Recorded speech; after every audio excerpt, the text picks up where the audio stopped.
With internet celebrities like Jake Paul and KSI reeling in younger viewers, and legends like Tyson and Jones bringing back some of those old heads, there hasn't been this many eyes focused on the sport since its heyday during the mid-70s. And score. And then he nailed it right in the middle. Down to you. No, it's beautiful boxing. I love boxing. Celebs and legends aside, the sport overall is in a talent-rich era, with prospects, contenders, and champions all striving to become this generation's superstar. Which leads us to today's video. Our personal pick for the top 10 pound-for-pound fighters in the world. It's been a while since we've made one of these, but rest assured, there hasn't been a significant punch landed in the last few years that will not be taken into account today. Kovalev's not even committing to it. Here it is. Kovalev's hurt. Kovalev's down. Kovalev's out. It's over. Admittedly, our list is in contrast to many other prominent sports writers this year. However, clarification will be given for each placement as the video progresses. Without any further ado, let's jump straight to number 10.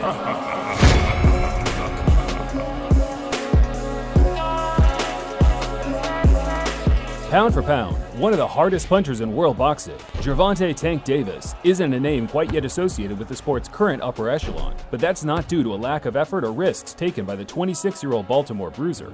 This young man right here, natural-born superstar. But the ultimate goal is to get him to surpass me. Gervonta made it 5 out of 5 for world title defenses, ending in a knockout after ironing out the top contender Leo Santa Cruz at the tail end of October. The sturdiest test of his career so far, and he came through with flying colors, making Cruz miss for multiple rounds before landing an uppercut raised from hell in the 5th.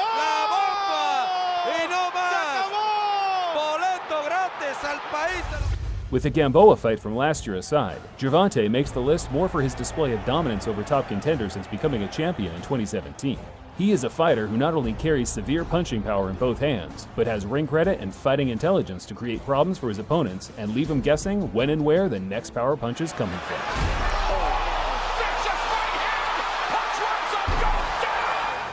With no disrespect meant for Santa Cruz because he is a top fighter, you still have to put an asterisk next to Gervonta's performance card due to the slightly lacking resume.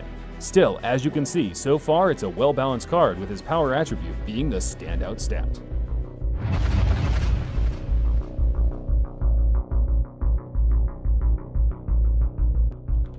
I think it's fair to say, as bright of a prospect as Errol Spence Jr. looked in 2014, the boxing world started taking more notice of the young Texan once Floyd Mayweather openly described the trouble he gave him in sparring leading up to Money May's Andre Berto fight.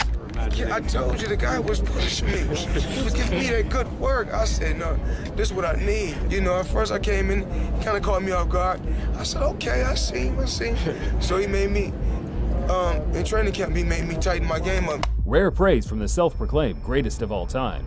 Yet, ever since, Errol has gone from strength to strength, dispatching the world's top welterweights in championship fights while remaining undefeated. He's very game right now, but he's hurt. Oh, and he goes out. He is out. Keep them is up me. This well, keep throwing up, didn't he? Keep them up me. I got him out there easy. Chris Algieri got him out there easy. He has a wounded prey and he knows it. Revered today for his limitless stamina and energy-sapping body shots, Spence likes to take his time to dispatch his prey, with a good example being his victory over Kell Brook in 2017, where he systematically broke down Special K with brutal body blows to make the championship rounds a near-on impossible task for his opponent. Errol Spence really is a quality operator, and he'll go on for me, I think, and dominate this division. In more recent times, Spence has performed at a true pound-for-pound level in victories over Mikey Garcia and Sean Porter, using calculated tactics to defeat top-grade opposition in the welterweight division. 1 minute remaining and Spence said that's what he wanted to do. This video was put together before Spence's upcoming showdown with Danny Garcia, another top fight, but a bout that wouldn't have changed my ranking for him either way, assuming that he wins. Spence was involved in a severe car crash at the end of last year, which put his career in jeopardy, but he's since made a full recovery. However, the severity of the incident worries me that he might not return to the ring as the unstoppable force he once was. Only time will tell.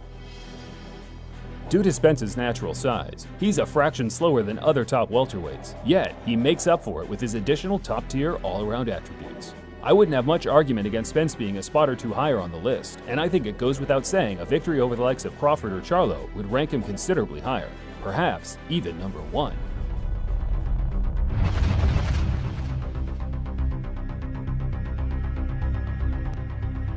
The takeover has begun. As of 2020, 0 question marks remain around the Brooklyn-born freight train Teofimo Lopez. Lopez getting right to it. Wow! What a knockdown by Lopez! I did 12 rounds and a backflip. I'm still in shape. When a fighter is hyped up early on in their career as much as Teofimo was, doubt usually surfaces among the hardcore community. Can he take a punch? Can he go the distance? Can he do it on a cold, rainy night at Stoke? All reasonable questions. Yet in what has to be one of the first instances I can remember, there was little to no hate or doubt at all, and that's due to the incredible career pathing Top Rank has provided him so far. Oh, big left hand. I don't think he'll get up from that. That was a huge left hand. This fight's all over. Barely a year after turning pro in 2016, Teofimo threw himself in the deep end of the lightweight division and started putting beatdowns on the who's who of the top 15. This fight is over.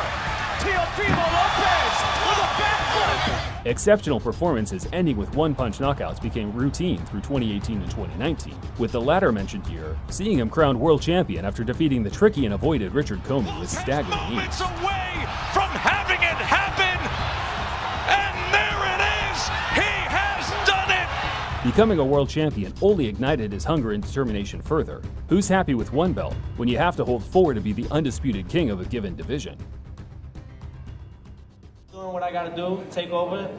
No disrespect to Lomachenko and Leonidas, but I'm here to take over the show.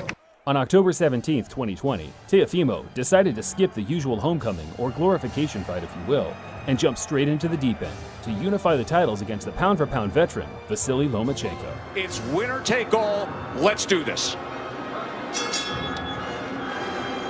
My initial doubts as to whether Lopez was ready for such a matchup were erased reasonably quick as he used top draw tactics to limit Lomachenko offensively, while racking up round after round by sticking ramrod jabs in Loma's face. He has committed to that from the start. It was a good 11th round from Lomachenko, but a good finish to it from Lopez as he's stalking forward here. We have 1 round to go.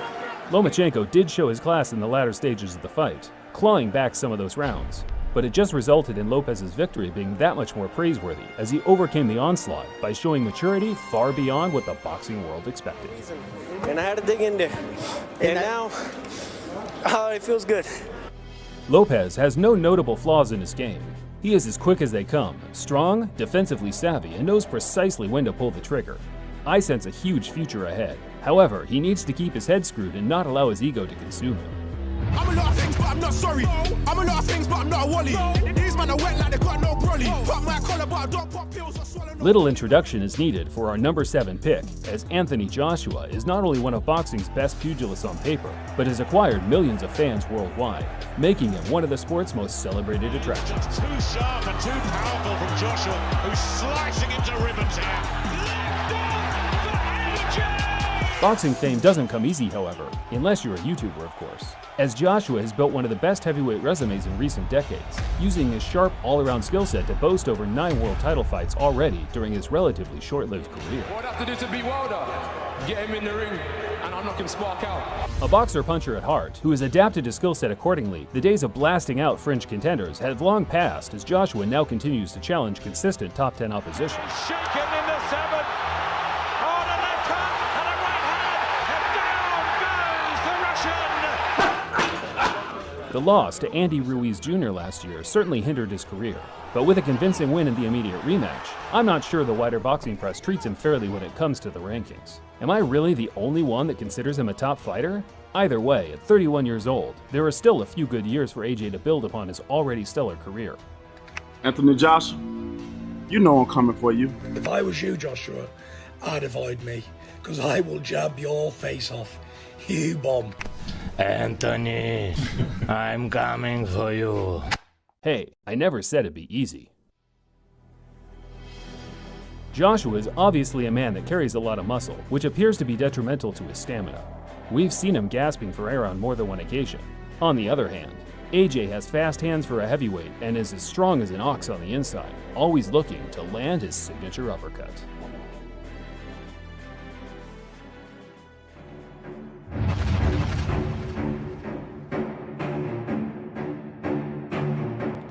A pound-for-pound slot for the legendary Filipino slugger Manny Pacman Pacquiao is certainly nothing new or out of the ordinary. Bang, bang, bang, bang. Oh! That Pacquiao became the oldest welterweight champion in history with his win over Keith Thurman last year, and joined George Foreman as the only two pro boxers to win world titles 20 years apart. Now I prove it again at the age of 40, so Manny Pacquiao's journey still continue. Since his controversial defeat to Jeff Horn in 2017, Manny appears to be rolling back the years with consecutive prime-like performances over Matisse, Broner, and Thurman respectively. However, with no outing in 2020 and lurking rumors of a Conor McGregor fight being next, this will likely be the last time he features on a current list like this. There, then moves away. Now his back is against the ropes.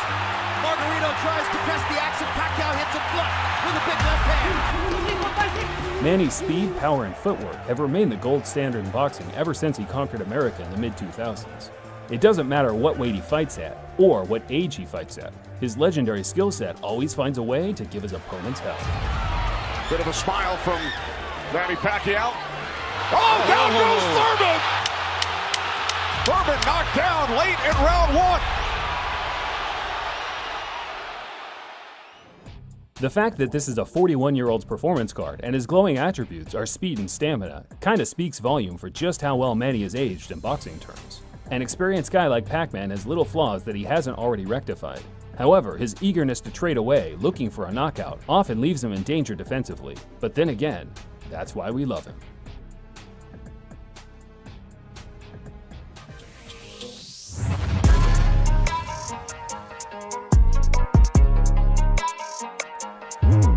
After the legendary Japanese bantamweight Fighting Harada retired in 1970, the Asian boxing scene as a whole took a dip, and more traditional sports such as wrestling and amateur martial arts became the only competitive entertainment Japanese spectators were interested in watching. In the days that followed, millions of Japanese seemed totally mesmerized by the American champ.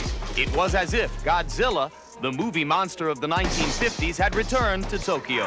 However, during the mid-2000s, with rising champions in Takashi Uchiyama and Hozumi Hasegawa, things started looking up, and young Japanese kids took inspiration in the fighting game once again. And we were told to expect something special. That was quite a show. One of those kids is perhaps the most fearsome and dangerous pugilist to ever emerge from the rising sun. He may look like a BTS member, but you don't get the nickname the Monster for no reason. And he's called the Monster, Andre, because of his knockout power and the 11 knockouts in 13 fights. Now Ortiz is gonna... Oh my God! Unbelievable! After a stellar amateur career, Inoue wasted no time fighting journeymen and became a world champion after merely 6 fights, defeating Adrian Hernandez for the WBC light flyweight title. 6 years and 16 fights later, Inoue has never taken a backward step, progressing through multiple divisions while capturing an array of championship belts.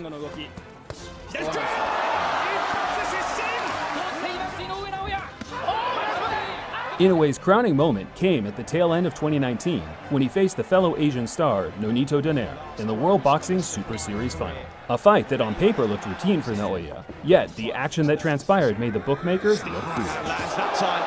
Donaire comes back with that famous left hook. Both men exchanging. He's walking through them so far. Catches Inoue on the chin. Short left hook. Inoue tried to hang on there. In what became the Ring Magazine Fight of the Year, both Inoue and Donaire traded blows at a relentless pace for the entire 12 rounds, each man testing their opponent's limit, with Inoue's classy boxing skills and brutish power ultimately being the deciding factor. Still undefeated, Naoya! After signing with Bob Arum and Top Rank in 2019, boxing fans were treated to another monster stateside showcase in October this year against Jason Maloney. But sometimes big right hand there from Inoue, and Maloney takes it, and he takes 2 steps back. Inoue thoroughly impressed, landing unmerciful haymakers before scoring a KO in the 7th. Round 7. Oh, a big right hand from Naoya Inoue, and it is over. Naoya the Monster Inoue on Halloween night knocks out Jason Mayhem Maloney. In terms of pure ability, I'd rank Inoue one of, if not the best in the world, and I think that reflects with his 90 rated card overall. The amount of power he can generate in that 120-pound body is shocking. As Inoue strives to conquer more divisions down the line, I think his naturally small frame will struggle to cope in those rough-and-tumble contests. But for now, at bantamweight, nobody can beat him.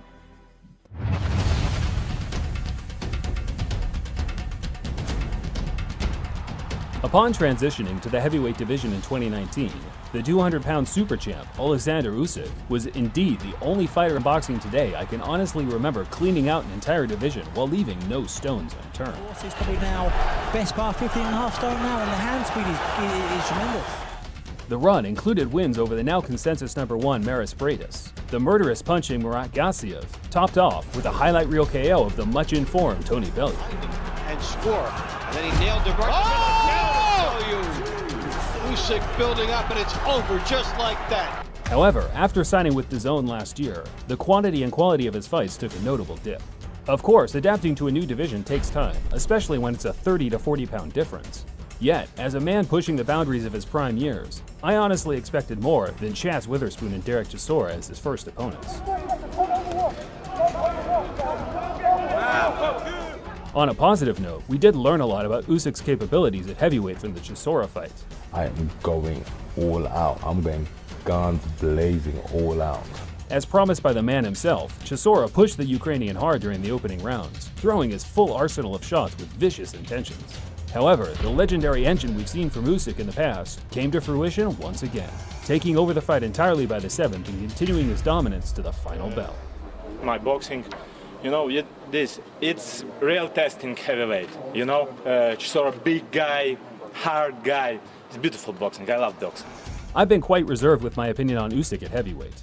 The number of advantages he yields to the monsters at title level makes the dream of becoming a two-weight undisputed champ seem like an impossible task. Yet, with his movements as sharp as ever, footwork light years ahead of Wilder and Joshua, perhaps there's still a place for the next-gen Eastern European style to mix it up amongst the behemoths. It's worth considering that the card for Usyk here is a heavyweight version, whereas his cruiser card would be rated considerably higher. Either way, I think much of the attributes have correlated nicely so far, with his stamina being the standout stat and the highest in boxing today. Usyk has always been a slow starter in fights, and we saw that again while conceding so many rounds to an ungainly and crude Chisora, something he needs to work on going forward, if he can.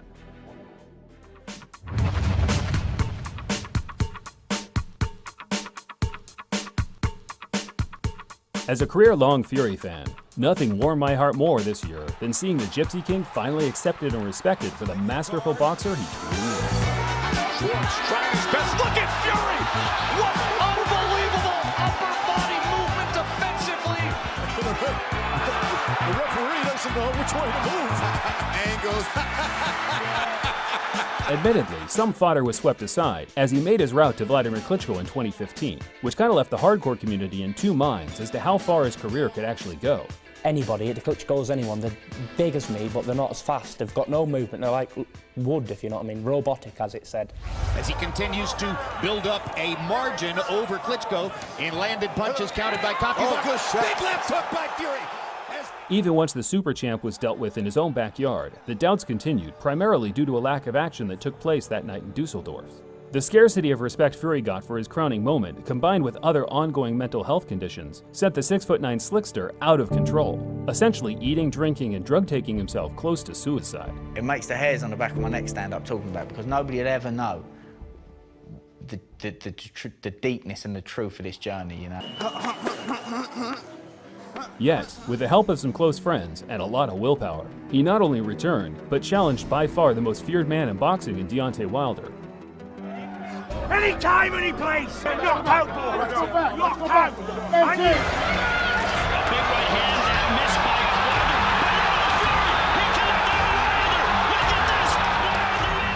We all know Fury won that first fight. Even with a couple of knockdowns in Wilder's favor, the traveling Brit racked up every point while remaining on his feet, beating the Bronze Bomber in every aspect of the sweet science. Just over a year later, with a little help from the KO specialist Sugar Hill of the Kronk, Fury switched up his style and destroyed the unbeaten in 43 Deontay Wilder at his own game, on the front foot looking for the knockout at all stages. Fury might not have a resume with as much meat as Anthony Joshua. Still, his wins over Vlad and Wilder will always stand above any feat his fellow Brit can achieve in the foreseeable future, unless, of course, AJ beats Fury. Fury. He's just awkward. He's just awkward, if you know where I'm coming from. Tall. And I think he's a bit of a nut job, to be honest with you. weighing in at a staggering 275 pounds for his previous fight. It's amazing how fast and nimble Tyson still looked. Additionally, his most significant attribute for me has to be his physical strength. We've seen beasts like Chisora, Klitschko, and Wilder utterly dumbfounded with the roughhouse tactics Fury likes to impose. The big man does enjoy his work a little too much sometimes though, often playing to the crowd before he takes the canvas, which has happened on 5 or 6 occasions.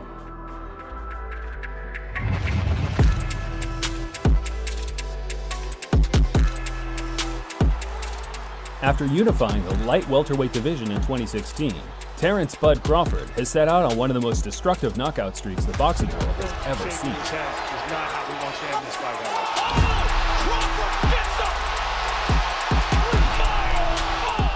He's a fantastic boxer-puncher that often concedes the first third of a fight with complete faith in his ability to overcome any adversity in the championship rounds. Big left hand, right hook, uppercut, sends him back. Another left hand. Y'all didn't give me enough credit, so I had to go in there and show y'all.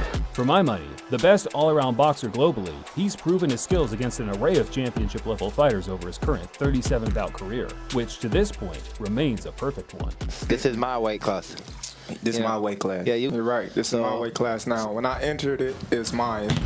Due to a lack of challengers, Crawford moved up to the welterweight division in 2018 in search of some profile-raising fights, 2 of which serving their purpose in Amir Khan and Kell Brook. Position to let his combinations go. Beautiful right hand. And the gets to him. Vicious attack to close it.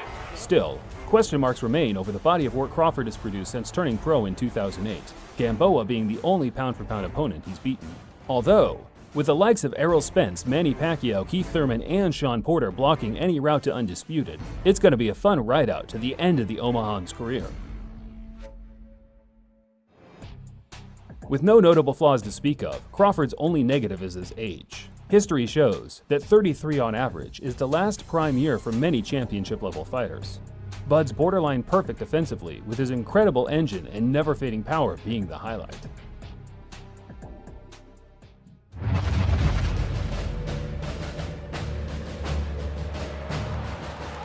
With 17 fights against current, former, and future world champions, Mexico's own Saul Canelo Alvarez has by far the most prestigious boxing career of the last decade. In the opening round. Oh, you nailed! Just that wobbled a little bit. That's true. Drops Amir Khan. Good cuts from Alvarez.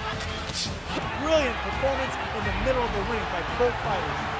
That was a headshot. Down he goes to the body, and that should do it. It's over. That is it. The list of Hall of Fame opponents he's defeated is uncanny, albeit a few past their prime. Still, on paper, it certainly rivals his great Mexican counterpart Julio Cesar Chavez. It just looks so much more powerful. He's that digging down. He hurt him there. Solid right hand upstairs. Known for his blistering combinations, savage punching power, and slick defensive work, Canelo has bitten traits from each legendary rival that he's faced, implementing the part of his opponent's game he struggled with the most into his future bouts. No, not at all. He's a strong competitor. He's a strong champion. It's nothing I never felt before after being in the sport over 20 years. But he's a tough competitor. He's a tough competitor. In recent years, we've seen Canelo push his body to the limits to achieve greatness, becoming a champion in 4 different weights, with his most recent venture 20 pounds past his optimal mass at light heavy against the formidable Sergey Kovalev. Kovalev's down. Kovalev's out. It's over. That's it. While engaging in high-tempo slugfests has elevated Canelo to the sport's highest-earning competitor, it has also made many of his high-profile fights considerably close, to the point where many fans feel he's even been gifted the odd decision or two. Either way, when Canelo has fought someone not ranked in the top 3 of a given division, it's been nothing short of a bloodbath, proving his quality shines far beyond lingering contenders, a feat his closest rivals can't claim. A showcase fight for the biggest star in the sport. With Callum Smith coming up soon, Canelo's legendary chin will be put to the test once again. But as we've seen against the likes of Miguel Cotto and Gennady Golovkin, this guy is made of pure steel. Canelo's stamina used to be a place of issue in years past, but he's since proven himself more than capable of fighting at a decent pace for 12 rounds. I'm hoping Alvarez's light heavyweight trip was nothing more than a smash and grab, because I personally think that 175-pound top contenders in their prime will give him a whole heap of problems. Let me ask you a question.